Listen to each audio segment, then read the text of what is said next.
The late afternoon sun cast long shadows over the rolling fields of Whitmore Canine Estate, a sprawling, immaculate property tucked away in the quiet hills of northern Texas. Rows of well-built kennels lined the fences, each one housing dogs bred, trained and cared for with military precision, but there was one enclosure tucked furthest back from the others that no one dared approach casually. Inside it lived Max, a massive German shepherd with a cold fire in his eyes and a reputation darker than the scars on his muzzle. Max didn't bark. He growled, he didn't chase, he attacked. 3 trainers had tried to rehabilitate him in the last 6 months. 2 left with stitches, 1 left with a broken arm. Yet Mr. Whitmore, the billionaire tech mogul, turned recluse, refused to put Max down or give him away. No one truly understood why until someone noticed an old worn photo on his office shelf. A boy, maybe 8, sat on a doorstep holding a dog that looked exactly like Max. The caption read, "Me and Duke, 1965. Whitmore had always been a proud, distant man, hard to approach, harder to read, but with dogs he softened. They were his one tether to something human, to the past. That's why, standing by the fence with his arms crossed and a cold wind brushing through his silver hair, he made the announcement himself, $1 million to whoever can make Max friendly to people again. Not just obedient, gentle, trusting. No one laughed, not one soul thought it was a joke, because they knew it wasn't about the money, it was about saving something. Whitmore couldn't let go of the last connection to the only love he ever knew in the heart of the city, where no one noticed the small or the silent. Maya drifted like smoke, unseen, unwanted, unclaimed. At just 12 years old, she had already learned how to disappear in crowds, how to sleep on concrete without shivering too loud, and how to ask without using words. Her days were a patchwork of red lights and hurried footsteps. She worked corners where the traffic slowed, wiping windshields with a rag. More holes than cloth, offering candy to strangers who rarely stopped. Her voice had grown quiet over time, not from shyness but from disuse. The world rarely listened. So she stopped speaking to it. She didn't remember her parents, not really, just blurry fragments. A lullaby, a soft jacket, the smell of cinnamon. But those memories had long been traded for cold nights and empty stomachs. One afternoon, while crouched near a parking lot, she overheard 2 delivery drivers talking beside their truck. A crazy old billionaire's offering $1 million now for a dog. The other scoffed. Not just any dog that shepherds a demon tore up a grown man's arm. Maya's ears perked up. She didn't move, she didn't blink. Just listened. Said, anyone who can make it friendly again gets the money. Later that night, she lay curled beneath the rusted awning behind a closed gas station. Her sweatshirt was damp and her fingers were numb, but her mind wasn't on hunger or cold. It was on the dog. She didn't care about the money. She didn't even know what $1 million felt like. But something about that dog, something about the idea that no one could reach it, struck a chord so deep it echoed in her ribs. Maybe it needs someone like me. Maya woke before the sun. The city was still half asleep, wrapped in fog and distant sirens. Her back ached from the cold pavement, but she sat up with a purpose she hadn't felt in maybe ever. She had no address, no GPS, just a name she heard in passing. Whitmore Canine Estate, and a sense that it existed far outside the city, past the highways and the noise. Still she stood, tied her broken sneakers, slung her plastic water bottle over her shoulder and started walking. The streets were quiet as she moved through them, cutting through alleyways, over rail tracks and out toward the countryside. She stopped occasionally to ask for directions. Some answered with a shrug, some with laughter, others with vague gestures. Keep going past the fields. It's way out there, kid, you're wasting your time. But she didn't turn back. By midday, the concrete gave way to dirt roads and dried grass. Her legs burned, her lips cracked once she nearly stepped on a snake. Twice she considered quitting, but something inside the part of her that still hoped despite everything kept pushing forward. As the sun dipped low on the horizon, she reached the first sign of the estate, a tall wooden gate flanked by iron bars and a pair of silent security cameras behind it. Rolling hills and buildings too far to make out clearly. Her stomach rumbled, her legs trembled. But she stepped closer, her hand resting on the metal fence as she whispered, "I made it." She didn't know what she would say or who would listen, but she had walked every step alone, and that meant something. The first time Maya knocked on the gate, no one came. She waited, gripping the cold iron bars, eyes scanning for movement beyond the trees. After what felt like an hour, a guard finally appeared. Tall, broad-shouldered, with a pressed uniform and mirrored sunglasses.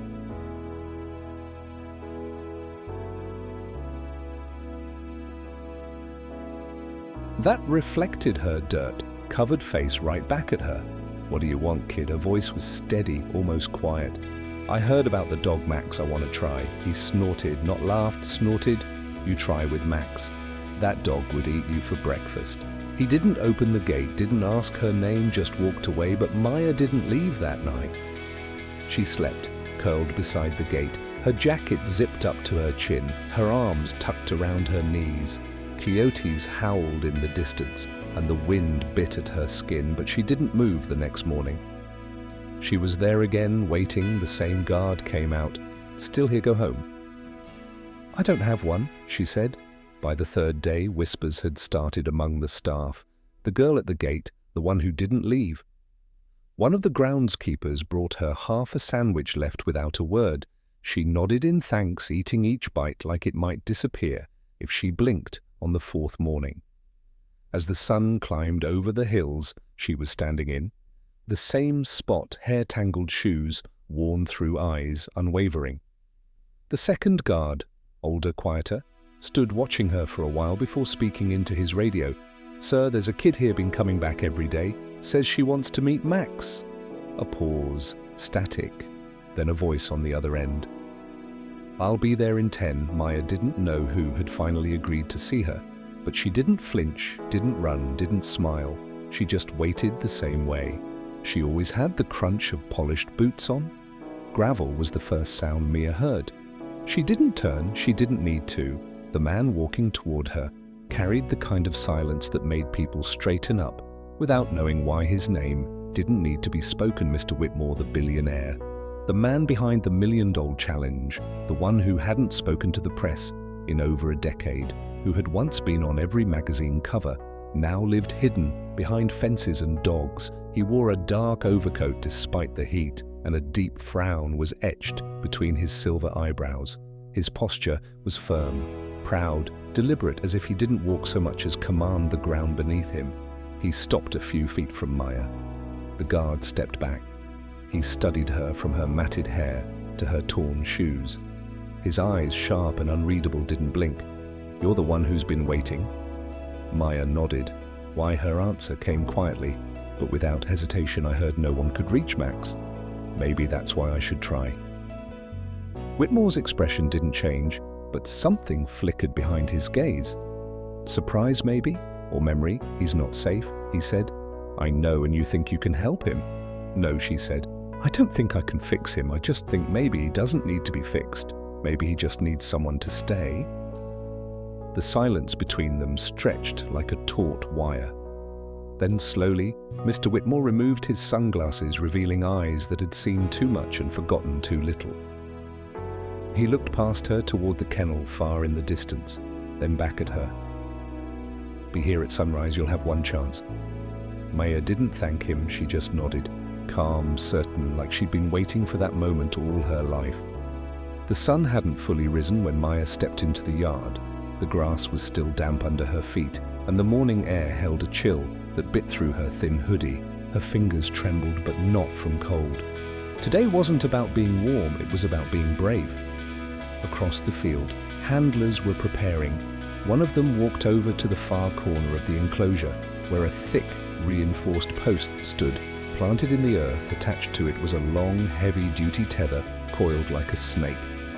Max hadn't been allowed to roam freely in months, not after what he'd done to the last trainer. Mr. Whitmore stood to the side, arms folded tightly, jaw clenched. His expression betrayed nothing but his presence spoke louder than words. He needed to see this for himself. The second Max appeared, the air turned electric, as if every heartbeat on that field had synced to his growl. His coat gleamed black and grey, taut over lean, powerful muscles. His ears were perked, body alert, teeth slightly bared. The handler clipped the tether to his thick collar and stepped back. Immediately, eyes weary, Max snarled deep and guttural, pulling against the chain with a force that rattled the ground. Amaya didn't flinch. She stood just beyond the length of the tether, far enough to stay safe, but close enough to be seen. She didn't speak, didn't wave, didn't challenge. She simply knelt, no tools, no commands, no tricks, just stillness. Max barked sharp, threatening. Explosion then lunged against the tether muscles, straining the chain. Hell dust kicked up around his paws. He paced in circles, pulling, testing, watching. And Maya, she waited quiet. Steady present minutes, past 10, maybe 15. Max had stopped barking, but his body still twitched with tension. He stood at the farthest reach of his chain, breathing heavily, eyes fixed on the girl who refused to be afraid. Maya remained kneeling, hands resting gently on her knees. Her gaze wasn't on Max, not directly. She stared past him softly, as if giving him space to watch her, without feeling challenged. She didn't move, she didn't even blink too much. She just stayed. The handlers at the edge of the yard shifted uncomfortably. One whispered, "We should pull her out." Another shook his head, watching Mr. Whitmore, whose arms were still crossed, but jaw now slightly unclenched. Then Max did something that made everyone freeze.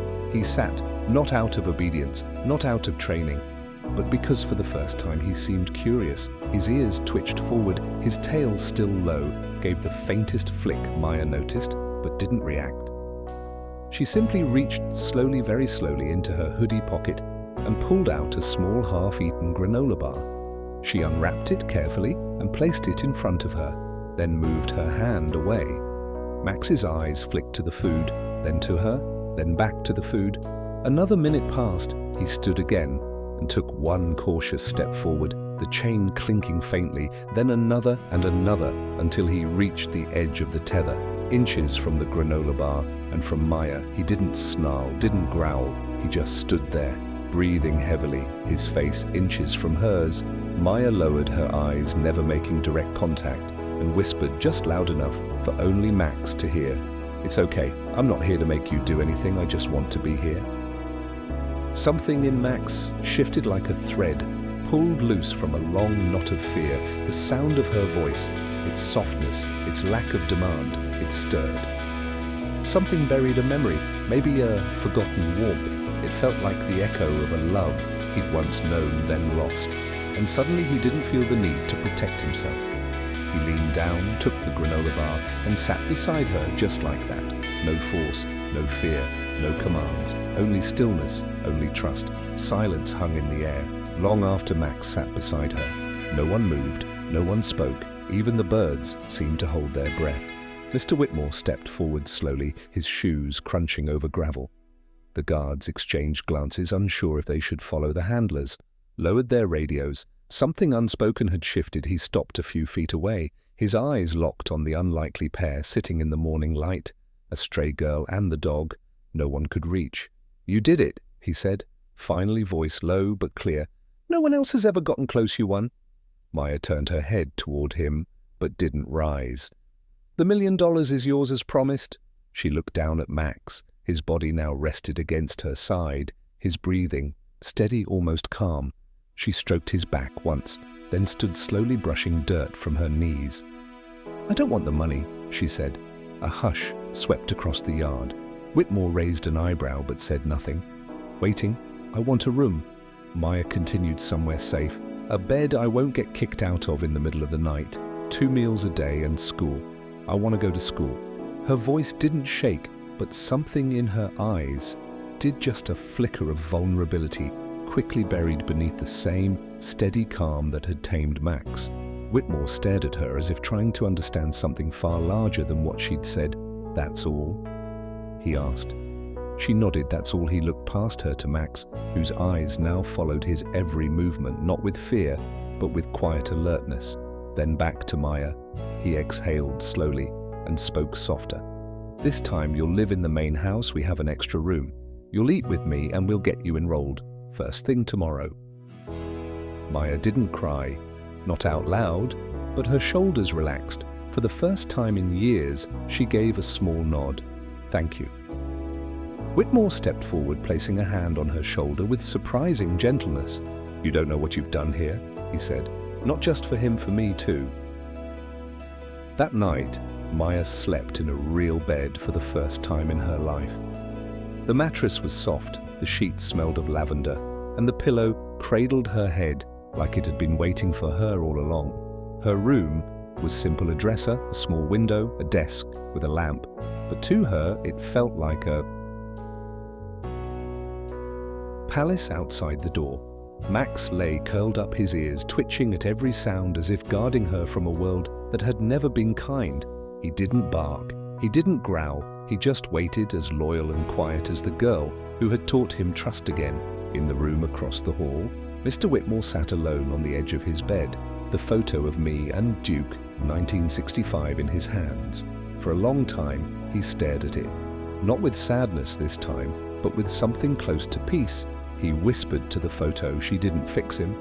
She reminded him he was never broken. The next morning, Maya walked beside Mr. Whitmore like she'd always belonged there, barefoot, calm, with Max trailing behind like a shadow that had finally found its son. No one questioned it, no one doubted it. Later that week, she was enrolled in school. Whitmore had a new routine. Now morning coffee, reading the paper, and packing a small lunch bag with Maya's name on it. Max would wait by the gate for her to return each afternoon. Tail wagging like clockwork, people in town started asking about the girl at the estate, the girl who changed the impossible dog. And when they heard the story, most just smiled and said, "Some things money can't fix." Because in the end, it wasn't about the $1 million, it was about being seen, being safe, being believed in, even just once. And sometimes that's all it takes to change.